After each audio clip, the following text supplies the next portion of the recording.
All right, let's unpack this. We've got a really interesting collection here today. It's not, a single article, but more like a cross-section of headlines and video titles, straight from Entertainment Tonight's feed. Our mission for this deep dive, basically to figure out what this snapshot tells us about celebrity news today. Like what really grabs an audience. Yeah, and what's fascinating here, I think, is how much you can actually tell without even reading the full pieces. Just these titles, they paint a pretty rich picture. The topics, the angles, even the sort of emotional vibe that defines celebrity coverage now, it's quite revealing. Hey, yeah, it's funny. When you think entertainment news, your mind probably goes straight to Hollywood movies, maybe chart-topping songs. Right, the big stuff. But looking at this list, wow, it's incredibly broad. It goes way beyond just new releases, touching on so many different parts of public figures' lives. Absolutely. And if you connect this to the bigger picture, this feed shows a multifaceted industry. It's clearly trying to hit a lot of different interests. You see everything from like deep dives into TV shows, think Zach Roloff shares family drama update, or that Secret Lives of Mormon Wives reunion sneak peek. Then you've got major movie news like Jonathan Bailey reacts to kissing Scarlett Johansson for the new Jurassic World, and even serious legal stuff, right? Like the Diddy trial updates. It's a real mix. And it's not just the brand new stuff either. I noticed updates on shows hitting milestones like Everybody Loves Raymond turning 30. Yeah, nostalgia's big. And talk about potential reboots like One Tree Hill keeps popping up. Plus those ongoing reality TV stories that never seem to end. Well, that really gets to the heart of it, doesn't it? It makes you ask, what truly keeps people clicking? And it looks like it's this compelling mix. You've got the ongoing drama, like 90 Day Fiancé, or the latest Real Housewives stuff, where RHM's Lisa Hochstein stands with ex-Lenny. But then alongside that, these really candid personal moments, like Mama June stuns family with her restaurant order, or even, Sarah Jessica Parker confesses she's never watched Sex and the City. Wild, right?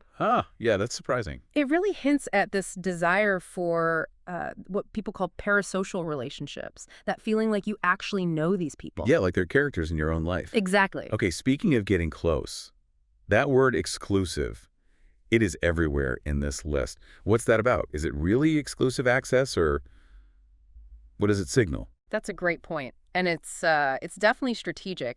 Using exclusive so much isn't just descriptive. It's a powerful signal. It tells the audience, hey, we've got unique access, direct insights. It makes you feel like you're getting a special look, something others don't have. So you get headlines like, Tyla on hosting KCAs, exclusive. Or Eric Dane calls work a welcome distraction amid ALS battle, exclusive. It's all about that insider feeling. It really does feel like they're trying to pull you right in, up close and personal with the stars. You're not just getting news. You're getting glimpses into their struggles, their wins. Like that 1,000-pound Roomies headline, Jazz breaks down over always being in pain, exclusive.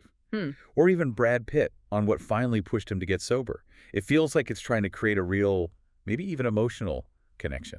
Absolutely. It taps into that empathy. And it goes further into moments of, raw honesty or even tragedy.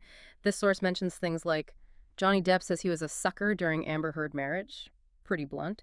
Or even really difficult news like Anne Burrell's death being investigated as possible drug overdoses. Yeah. So these platforms, they cover the whole human experience, basically, but always through that celebrity lens. It deepens that feeling of knowing them, sometimes making them relatable, sometimes cautionary tales. Right. Okay, shifting gears slightly, let's talk about how to get this content. The video lengths are interesting. Most of the latest and news stuff, super short, like under 5 minutes. Often seem designed for just, quick scrolling. Yeah, that's a huge indicator of modern media habits, isn't it? That prevalence of short, easily digestible content. Snackable, they call it. It reflects how a lot of us consume information now, especially for trending topics, like all the Taylor Swift updates. You get these quick hits. Taylor Swift and Travis Kelsey show PDA at Stanley Cup Final, or Shaq sings his favorite Taylor Swift song to Travis Kelsey. Boom, quick update, move on. Okay, but then you see the other side of the coin. These much longer sections, like ET Vault Unlocked or ET Archrospective, those can go for, 10, 15, even 20 minutes sometimes? That suggests a totally different way people are engaging. It's not just a quick hit anymore. Exactly. You've nailed this dual approach they have, and it really speaks to segmenting the audience, right? So while the breaking news is bite-sized for the casual scroller, there's clearly still an appetite, maybe smaller but significant, for deeper dives. Think about titles like Lionel Richie's Journey, or how Angela Bassett turned her Hollywood dreams into an iconic career. These longer pieces allow for a much more thorough look at someone's impact, their legacy. It goes beyond the immediate headline. It really shows these outlets are smart. They're catering to different levels of interest, different ways people consume media. They want the quick scroller and the dedicated fan. So putting it all together, what's the big takeaway here for you listening in? This deep dive into just a bunch of headlines really shows us that celebrity news is way more than just fluff.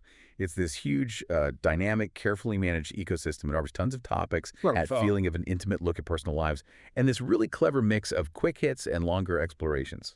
All designed basically for mass appeal and to keep you hooked. Yeah, and it leaves us with a pretty important question to think about, I think. In a world just flooded with information, especially about famous people, how do we navigate it all as consumers? And it maybe more profoundly, what does our collective fascination with these stories, this constant search for closeness, for details about others' lives, what does that say about us? About our own curiosities, our desires, maybe even the kinds of stories we need to make sense of the world. It's definitely something powerful to ponder as you scroll through your own feeds.